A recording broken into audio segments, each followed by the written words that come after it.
Olá, seja muito bem-vindo a esse vídeo, seja muito bem-vindo a esse conteúdo. Se você já assistiu algum vídeo meu do YouTube, é provável, possível que você já tenha visto um vídeo que eu tenho antigo sobre como localizar os parâmetros de ajustes em diferentes modelos de equipamentos de ultrassom. Então, esse é um conteúdo que já está gravado lá no meu canal do YouTube. É provável que você já tenha visto, mas eu tive a oportunidade de gravar novos conteúdos e estou trazendo para vocês aqui um novo vídeo agora em 2020 com um material muito melhor, de uma qualidade muito melhor. Então vamos lá. Em todo e qualquer equipamento de ultrassom, você tem essa área que é a área do trackball. Essa área do trackball é a área que o médico fica mais tempo com a mão sobre essa área, certo?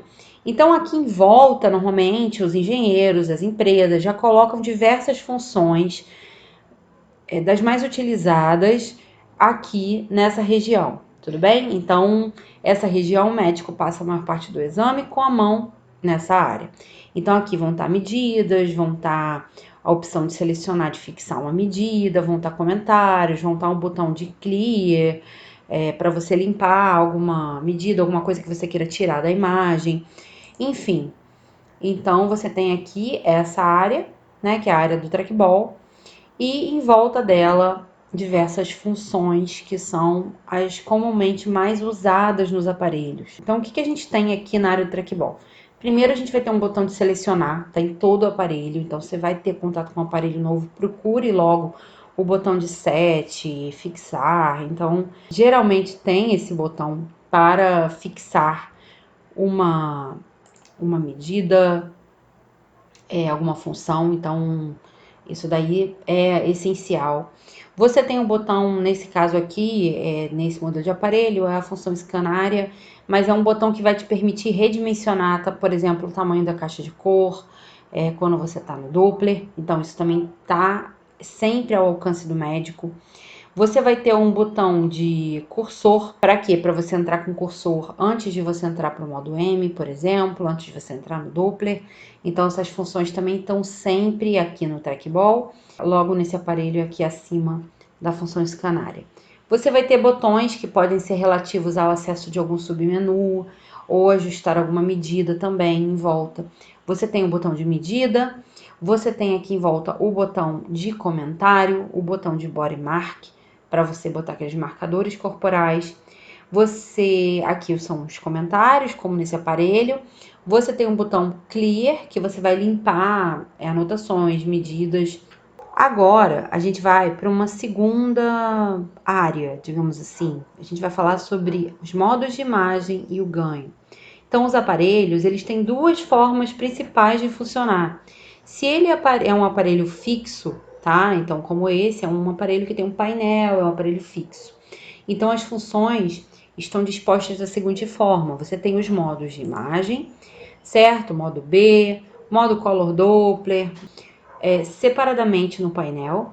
E os ganhos vão estar em volta dos botões. Então, você tem a função, se você apertar o botão, você ativou o Color, e aqui você está girando de forma horária ou anti-horária para aumentar o ganho. Então, nesse modelo, assim funciona. Girou de forma horária ou anti-horária, você vai estar trabalhando com o ganho daquele modo de imagem. Então, os modos de imagem desse jeito, nesse modelo de aparelho, estão dispostos de forma separadas. Você tem o modo B, você tem o Color, você tem o Doppler pulsado, né, o PW, você tem também o modo M, sempre girando o botão, você vai estar aumentando ou diminuindo a função, tá? O sinal total daquele modo de imagem. Aqui, por exemplo, a gente tem o modo M também. Já um portátil, ele vai ter apenas um botão, certo? Então, geralmente os portáteis, ele tem apenas um botão principal para o ganho e os modos de imagem menorzinhos em alguma outra área. E aí vai ter lá modo B, cor, né, o Color, o Doppler pulsado, o Power Doppler e tal. E você ativou o modo de imagem no botão, no botãozinho menor, e a função que está ativa, então assim, você está no modo B, ativou a cor, ativou o Color Doppler. Naquele botão principal do ganho, o ganho vai deixar de ser do modo B, vai passar a ser o da cor, porque é a cor que está ativa, certo? Então, é assim que vai funcionar. Então, como eu mostrei para vocês, nesse modelo de equipamento, a gente tem o ganho no botão principal, tudo bem? Então, ele vai alterar o ganho aqui, no caso do modo B. E a gente tem os modos de imagem separados. A gente tem os modos de imagem separados. Modo B, Color, em botões menores, acima da área do trackball. Então, agora, por exemplo, eu estou ativando o modo Color, certo? Reposicionando a caixa de cor. E o ganho do modo Color está no botão principal de ganho. Então, se você quiser alterar o sinal total do ganho, você vai girar esse botão principal de forma horária ou anti-horária.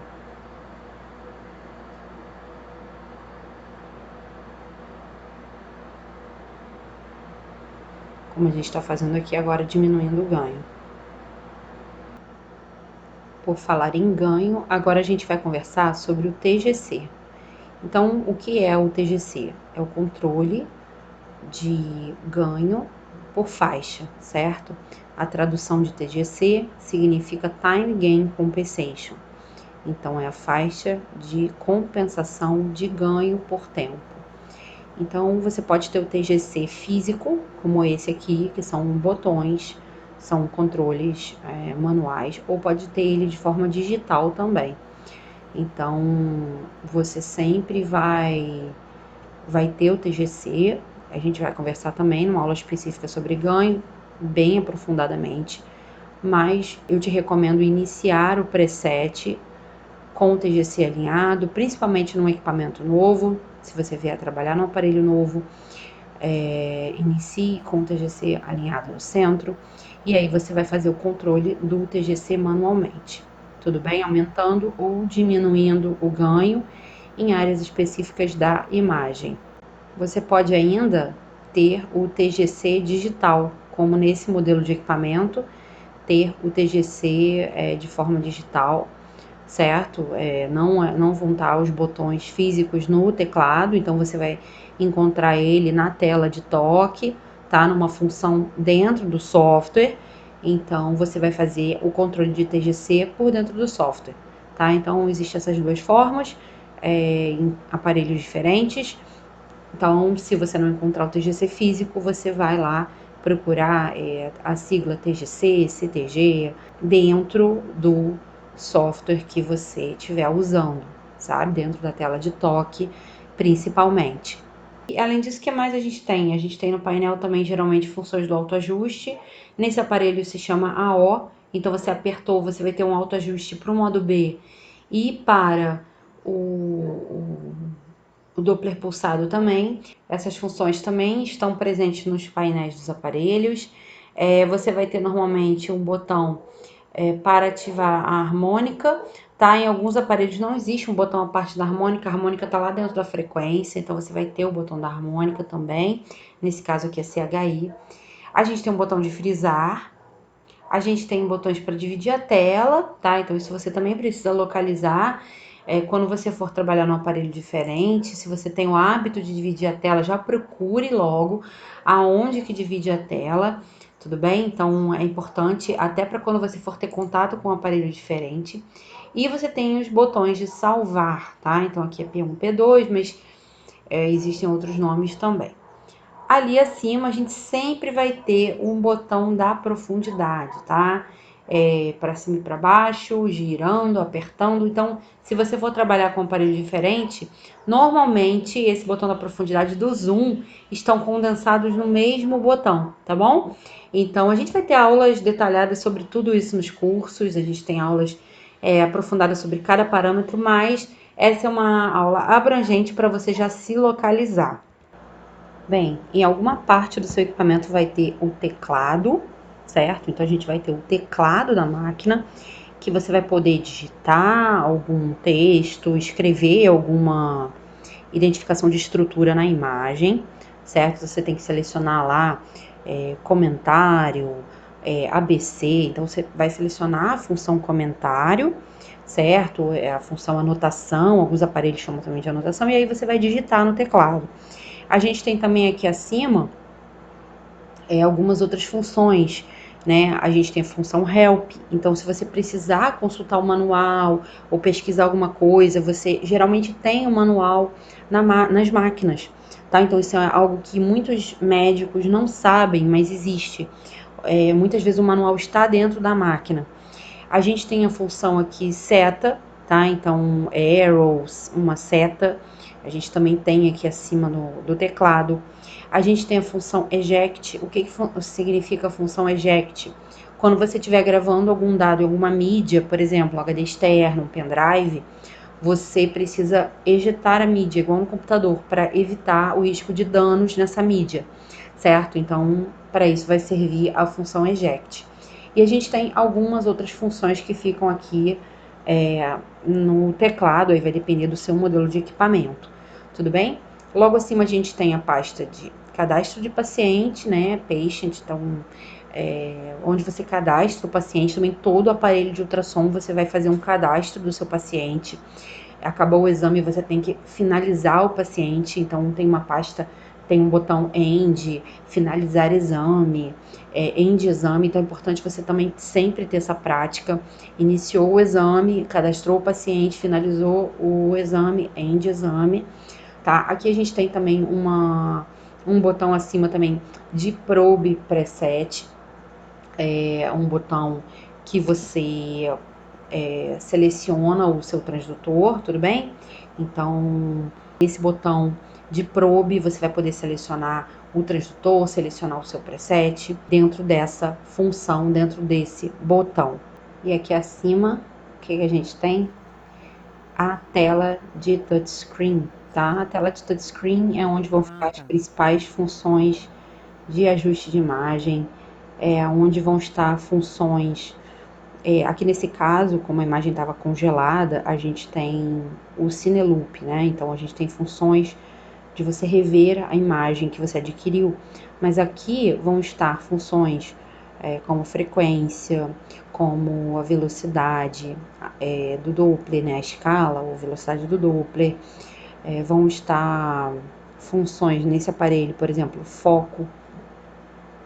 Todos os ajustes finos que a gente vai conversar vão estar aqui, tá? E é importante você saber que esses botões aqui abaixo são correspondentes a essas funções na tela de toque, certo? Então, essas funções são sempre correspondentes. Já nesse modelo de aparelho, a gente também tem esses botões que também são correspondentes, certo? Então, esse primeiro botão é essa primeira função e assim sucessivamente, certo? Então, isso é um exemplo para vocês verem que isso acontece em diferentes modelos de aparelho, né? E às vezes você ainda tem um submenu com mais funções, no caso de um aparelho portátil, tá? Então, se o seu aparelho não tem tela de toque, esses botões vão ser correspondentes dessa forma, como a gente está vendo aqui. Então, aqui mais um exemplo, né? Essa terceira função aqui correspondente, por exemplo, ao mapa de cor, no Color Doppler.